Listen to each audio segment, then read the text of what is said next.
Question number 1 of chapter number 2 we will start today. So question number 1 is, what is our main problem in relation to one nation with another? So we will be doing the question and answers. After that we will do the other part of the exercise. So the chapter name is A Dilemma, a Layman Looks at Science. So the author of this chapter is Raymond B. Fosdick. Answer the following questions. Here I have given you the handwritten notes, so you have to read it and you have to understand it. So the question number 1 is, what is our main problem in relation to one nation with another? Our main, so the answer will be, our main problem in relation to one nation with another is not to curb science. Okay, I have already told you the meaning of curb. So our main problem in relation to one nation with another is not to curb science, but to stop war. So our main objective, according to the author, he says that we should not try to stop the discovery or the scientific approach of science, but we should try to stop the war instead.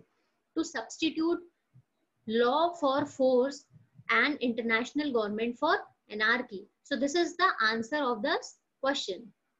Now we will move on to the question number 2. When was the atomic bomb dropped on Hiroshima? The atomic bomb was dropped on Hiroshima on August 6, 1945. So this is the answer. You have to remember the name and the year of atomic bomb dropped on Hiroshima. Question number 3 is, who is a layman? Here the question is, who is a layman? I have already told you in glossary part what is the meaning of layman. What was the first reaction of the layman to the effect of the dropping of an atomic bomb on Hiroshima? So the answer will be, a person who does not have an expert knowledge of the subject. So a person who does not have an expert knowledge of any of the subject, then that person is called as layman about that subject. Okay. So a person who does not have an expert knowledge of a subject is called a layman. The first reaction of the layman to the effort of dropping of an atomic bomb, here the first reaction of a layman who does not have an scientific knowledge of what is the scientific meaning of this atomic bomb and how it is done, how it is being what. So what will be the repercussions? So layman will think on atomic bomb was that how unequipped we are in terms of ethics, law and government to know how to use it. Okay, so as a layman we will think that how unequipped we are. Okay, so in terms of laws, ethics and government to know how to properly use the science and the technology. Question number 4 is, where according to the author are we led by the pursuit of truth? The pursuit of truth has led us to the tools by which we can ourselves become the destroyers of our own institutions and all the bright hopes of the race. So here, according to the author, are we led by the pursuit of truth? Here the question the author is asking. So the answer will be, the pursuit of truth has led us to the tools by which we can ourselves become the destroyers. Means we have those tools in our hands by which either we can use them in the constructive way or we can use them in the destructive way. So if we use in the constructive way, that will be for the goodness of the humankind. And if we use them in the destructive way, that will lead to the destruction of the humankind. So on both the ways he is telling. Question number 5 is, what according to the author is the towering enemy of mankind? According to the author, what is the main thing that is the enemy of mankind? So the author, according to the author, the towering enemy of mankind is not science, but it is the war. So in this chapter, he is trying to say that we should not try to curb the science, but we should try to stop the war. We should not try to stop the discoveries of the science. Okay. So question number 6 is, what are the recent innovations we have been given by science? So what are the recent achievements that we have got by the science? So the answer will be, the recent innovations that we have been given by science are radar. So radar is the answer, where we can have the eye on our enemy of the other nation, like satellites, through satellites. Jet propulsion, we have the jets, we have the rockets, okay, where we are going to the different planets with them. And power resources, we also have the power resources and of unprecedented magnitude. We have these powers. So the recent innovations in the field of science are radar, jet propulsions, and power sources which have unlimited magnitude, which have an unlimited resources, unlimited, they are limitless. Okay, so this completes our question and answers. Now we will go on to the question number 7, because question up to question number 6 there are question and answers. Now we will go into the difficult words. So whatever the means, if there is a particular sentence, then what should be the correct word that we should use at that point, we will see. So here, what will be the typical behavior of people in each of the following situations? So here you have to answer that if you are stuck in a particular situation, then what word in that particular situation, what word we should use. So here we are trying to improve our English. Okay, so you should learn, you should not take these question and answers just like question and answers. You should try to learn these glossary parts, these difficult words. We should try to use them in our common speaking skills. So we are in this English language subject, we are also trying to improve our communication skills. Okay, so you may choose, there are certain words here they are given, and according to the situations you have to find out those words that fits, that suits that there. So the question number 1 is, a tiger is found in the garden of the house. So if you see a tiger in the garden of a house, then what will be your reaction to the situation? So the answer will be frightened. Frightened means we are afraid. Okay, so we can use the word here, we are frightened by seeing a tiger in the garden of the house. So here we can use the word frightened. Second question is, one is, if there is a situation where one is defeated in a match or debate. So suppose there is any match or there is a supposed debate. So if you are defeated, if you lose that battle, then what word we should use here? Troubled. We can use the word troubled. I was troubled there. Like this you can say. Okay. Third is, in the examination, a whole of all the questions in the question paper are found to be difficult. So suppose there is an examination where all the questions are difficult. If you find them difficult, then you can use the word, I was confused. I was confused reading the questions. So here you can use the word confused. Okay, now we will go into the true and false. If the question, if the particular statement is correct, then you have to use the word true. If the particular statement is wrong, then you have to use the word false. So the first point is, to the layman, it seems as if science were facing a vast dilemma. So here in the chapter, according to the author, he says that according to the layman, layman means a particular person who does not have an expertise knowledge of the subject. So layman, it seems that as if the science were facing a vast dilemma. So if this question is true or false, so you have to answer this. So the answer will be true. So here the author is saying that for a layman, it seems that science, he does not have the knowledge of science. Okay, so he will think in this way. Second point is, the towering enemy of mankind is science. So here the answer will be false.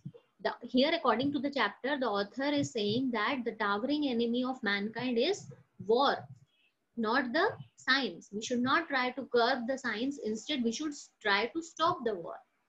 So answer will be false. Third is, the weapons which give science, which science gives us, do not necessarily create war. So here the answer will be true.